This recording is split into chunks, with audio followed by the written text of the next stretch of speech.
దేశంలో ఎక్కడా లేని సరుకు అక్కడ దొరుకుతుంది. అందుకే రాష్ట్రంలో ఎక్కడా జరిగినంత జోరుగా అక్కడ రాజకీయం నడుస్తోంది. మీరు దోచేశారంటే మీరే తవ్వేశారంటూ ఒకరిపై మరొకరు తీవ్ర ఆరోపణలు చేసుకుంటున్నారు. ఒకవైపు వరుస కేసులు అరెస్టులు జరుగుతూ ఉంటే మరోవైపు పొలిటికల్ ఫైట్ పీక్స్ కు చేరింది. సవాళ్లు ప్రతి సవాళ్లతో నేతలు ఊగిపోతున్నారు. ఇంతకీ ఎక్కడంటారా? చూసే. హోటల్ మేనేజ్మెంట్లో గ్లోబల్ కెరియర్ ప్లాన్ చేస్తున్నారా? అంతర్జాతీయ చదువు, ఫారెన్ జాబ్ ఛాన్స్ కోసం ఇండియా నంబర్ 1 హోటల్ స్కూల్ IIHMలో జాయిన్ అవ్వండి. నెల్లూరులో మైనింగ్ పాలిటిక్స్ మామూలుగా లేవు. వైసీపీ నేతలు అక్రమ మైనింగ్ తో ప్రభుత్వ ఆదాయాన్ని కొల్లగొడుతూ కోట్ల సంపాదిస్తున్నారని ఎప్పటి నుంచో ఆరోపిస్తూ వస్తోంది టీడీపీ. అక్రమ మైనింగ్ ను అడ్డుకునే ప్రయత్నం చేయడమే కాకుండా నిరసన కార్యక్రమాలు కూడా చేపట్టింది. అయినా అప్పట్లో మైనింగ్ ఆగలేదు. మాజీ మంత్రి కాకాని గోవర్ధన్ రెడ్డి, అనిల్ కుమార్ యాదవ్ సహా పలువురు వైసీపీ నేతలపై అప్పట్లో ఆరోపణలు వచ్చాయి. కట్ చేస్తే 2024లో ప్రభుత్వం మారిన తర్వాత వైసీపీ నేతలపై కేసులు నమోదవుతున్నాయి. కాకాని సహా మరో 12 మంది అరెస్ట్ కూడా అయ్యారు. ఇప్పుడు ఇదే అంశంపై నెల్లూరులో వేమిరెడ్డి కపుల్స్ వర్సెస్ అనిల్ అన్నట్లుగా నడుస్తున్న రాజకీయం నెక్స్ట్ లెవెల్ కు వెళ్ళింది. క్వాడ్జ్ మైనింగ్ నుంచి పూర్తిగా తప్పించుకుంటున్నా అని ఎంపీ వేమిరెడ్డి ప్రభాకర్ ప్రకటించడం చర్చనీయాంశమైంది. పలువురు వైసీపీ నేతల ఆరోపణల కారణంగానే ఈ నిర్ణయం తీసుకున్నట్టు ఆయన తెలిపారు. కాకపోతే ఎవరైనా ఫ్యాక్టరీ పెడితే సహకరించేందుకు సిద్ధంగా ఉన్నా అన్నారు.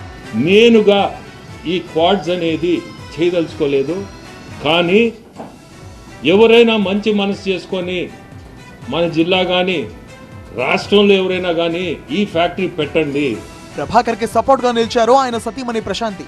ఎంతో మందికి ఉద్యోగాలు కల్పించాలి అన్న ఆయన ఆశయానికి నెల్లూరు జిల్లా వైసీపీ నేతలు టూట్లు పడిచారని మండిపడ్డారు. ప్రభాకర్ నిజాయితీ ఏంటో జగన్ కి తెలియదా అని ప్రశ్నించారు. నాకు క్వాడ్స్ కి ఎటువంటి సంబంధం లేదు. 400 కోట్లతో 500 కోట్లతో ఫ్యాక్టరీ పెట్టబోతున్నాను. ఆ ఫ్యాక్టరీ యువతకి ఉపాధి కల్పిస్తుందని, అది కూడా మారుమూల గ్రామాల్లో పెట్టబోతున్నాం. దానికోసం నేను ఫలాంది చేశాను. ఈరోజు ఇటువంటి నీచులందరూ మాట్లాడిన మాటల కోసం నాకు అవసరం లేదు. నేను దాన్ని వదిలేస్తున్నాను. అందరికన్నా ముఖ్యంగా వేమిరెడ్డి ప్రభాకర్ రెడ్డి గారు ఏంటో, ఆయన నీతి నిజాయితీ ఏంటో, ఆయన ఎక్కడి నుంచి ఆయనకి ఆదాయం వస్తుందో అన్నీ జగన్మోహన్ రెడ్డి గారికి తెలిసినంత బాగా ఇంకెవరికి తెలియదు. అటువంటి ఆయన పక్కన నలుగురిని పెట్టుకొని ఈరోజు బీపీఆర్ గురించి మాట్లాడడం నిజంగా చాలా హాస్యాస్పదంగా ఉంది. ఇదే క్వాడ్జ్ వ్యవహారంపై స్పందించిన మాజీ మంత్రి అనిల్ తనపై తప్పుడు ప్రచారం చేస్తున్నారంటూ మండిపడ్డారు. బినామీలు, అక్రమ ఆస్తులంటూ ఇష్టం వచ్చినట్టు మాట్లాడుతున్నారని నిప్పులు చెరిగారు. ఎలాంటి విచారణకైనా వెళ్తా, ఆఖరికి జైలుకు వెళ్లేందుకైనా సిద్ధమన్నారు. అలాగే వేమిరెడ్డి దంపతులు టార్గెట్ గా హాట్ కమెంట్స్ చేశారు అనిల్. మొత్తానికి విపిఆర్ గారు నేను చెప్పిన అలిగేషన్స్ కరెక్టే అని ఒప్పుకున్నందుకు ముందుగా ఆయనకి ధన్యవాదాలు తెలియజేస్తాను. మేము క్వాడ్స్ చేశాము అని చెప్పినందుకు ఆయనకి ధన్యవాదాలు తెలియజేస్తున్నాం. రైట్, నువ్వు కంపెనీ పెట్టాలనుకున్నప్పుడు 20,000 టన్నులకి 20% కమిషన్ తీసుకోవాల్సిన అవసరం ఏముంది? ఎంక్వైరీ పంపించండి, దాన్ని కూడా అందరూ ఆ రోజు నుంచి ఈ రోజు దాకా పంపించండి. 20% తీసుకున్నట్లా తెలుస్తుంది.